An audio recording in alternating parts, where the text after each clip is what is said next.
Bonjour, Alain Canet, je suis agronome et agroforestier chez BHBZ Agroforesterie. Alors, qu'est-ce que l'agroforesterie et quelle surface concerne-t-elle en France actuellement? L'agroforesterie, c'est des agriculteurs avec des arbres, des cultures ou des animaux, ou le mixte des deux.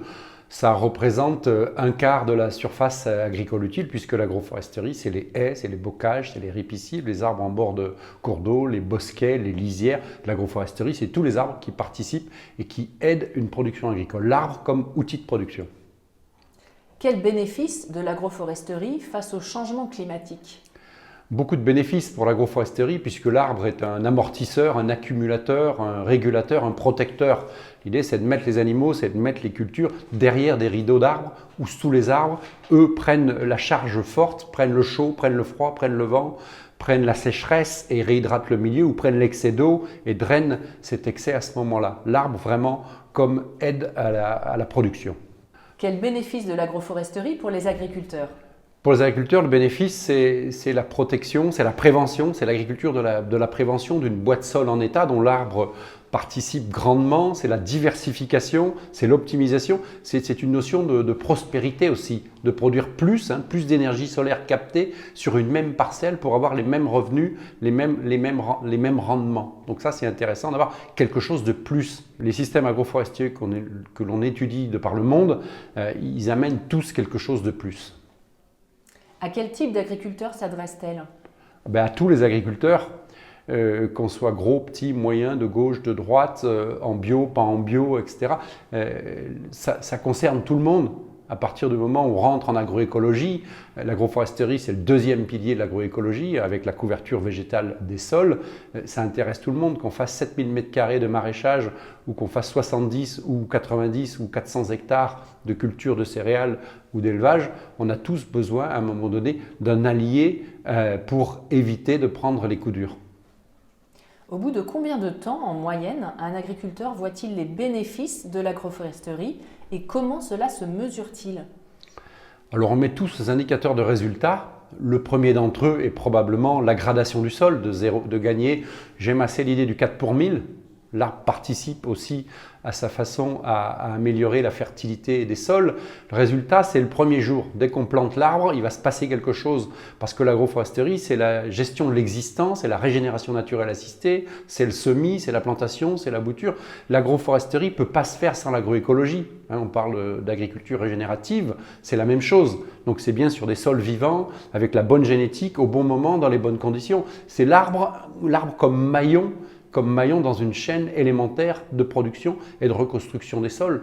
Donc dès qu'on met un arbre en place, il va se connecter avec la culture, il va se connecter avec l'autre arbre. Donc bien évidemment, si on plante tout et qu'on part de zéro, il faut 6, 7, 8 ans avant de voir des effets. Mais le but, l'idée de travailler sur cette régénération naturelle assistée est de vraiment mettre l'agroforesterie pas comme une fin en soi, comme un maillon dans la boucle et dans la construction agronomique dite agroécologique, c'est là que ça prend tout son sens. L'arbre, il doit être aussi sur des sols vivants. De quelles aides un agriculteur peut-il bénéficier pour intégrer ces pratiques? La meilleure aide, c'est celle du changement dans la tête, de l'arbre contrainte à l'arbre proposition, de l'arbre concurrent à l'arbre concourant. C'est vraiment une question de posture.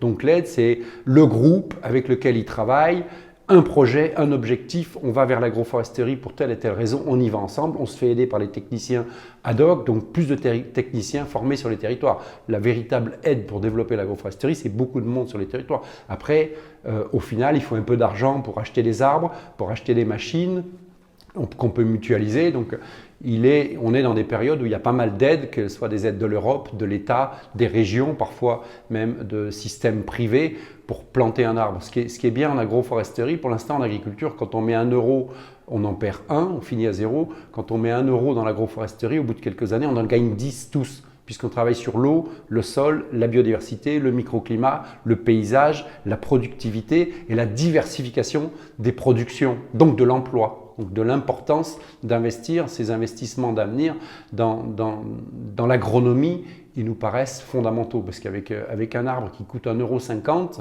€, On fait beaucoup de choses, on crée du sol, etc. Et 10 ans après, il vaut déjà en équivalent 100 euros. 100 euros équivalent sur les bienfaits et le stockage du carbone que je n'ai pas nommé, et le fait que l'arbre entretienne, et je le dirais dans la table ronde, il faut lire Giono. Quand on remet les arbres, les sources recoulent. Et enfin, comment intervenez-vous à Gaussan ? À Gaussan, on intervient en équipe. Moi, j'ai amené mon quatuor de choc pour travailler ensemble sur ce projet, puisqu'on est rentré dans l'aridité. Donc il faut qu'on inverse. On a 2 unités spécialisées dans l'aridité, on a 3 unités au Maroc, on travaille en Espagne, on travaille en Corse dans des systèmes extrêmement complexes. Donc on vient ici pour cultiver le soleil, pour faire tomber la pluie. On vient s'inspirer des expériences des paysans marocains qui cultivent le frêne à grande échelle et d'autres essences. On vient pour capter l'humidité de l'eau, on vient pour voir caractériser pourquoi il y a des milieux où il y a beaucoup d'arbres et qui sont très frais en ce moment, quand les milieux très ouverts sont très secs. Donc on vient amener notre modeste expérience sur l'aridité et sur la notion d'arbre qui crée de l'eau nouvelle qui n'a jamais coulé sur terre, et l'arbre qui hydrate un milieu qui se dessèche. Donc voilà, on participe sur la partie agronomique de la juste place des bons arbres au bon moment pour pouvoir cultiver toutes ces denrées, les légumes, le blé, les arbres fruitiers, de toute façon, dans un écosystème agroforestier qui est une agroforêt. L'idée, c'est de reconstituer une agroforêt qui cultive son eau, qui la fait circuler plusieurs fois par jour, qui la condense et qui l'intègre au sol. Et ça serait sur combien de temps ? C'est sur un pas de temps que l'on va décider ensemble, mais en 4-5 ans, il est un certain nombre de techniques sur lesquelles on doit pouvoir s'appuyer. L'expression des plantes qui sont juste à côté de moi, et moi quand je vois des plantes qui font 30 mètres de haut, dans une zone qui se désertifie, quand je vois du hêtre, quand je vois des plantes qui ne devraient pas être dans cette station, le peu d'îlots, d'oasis, de biodiversité qui restent à Gaussan nous montre le champ des possibles, non seulement pour se reconnecter à la nappe, mais pour l'hydrater et faire encore une fois circuler cette eau dont on a tous besoin. Merci beaucoup Alain. Avec plaisir.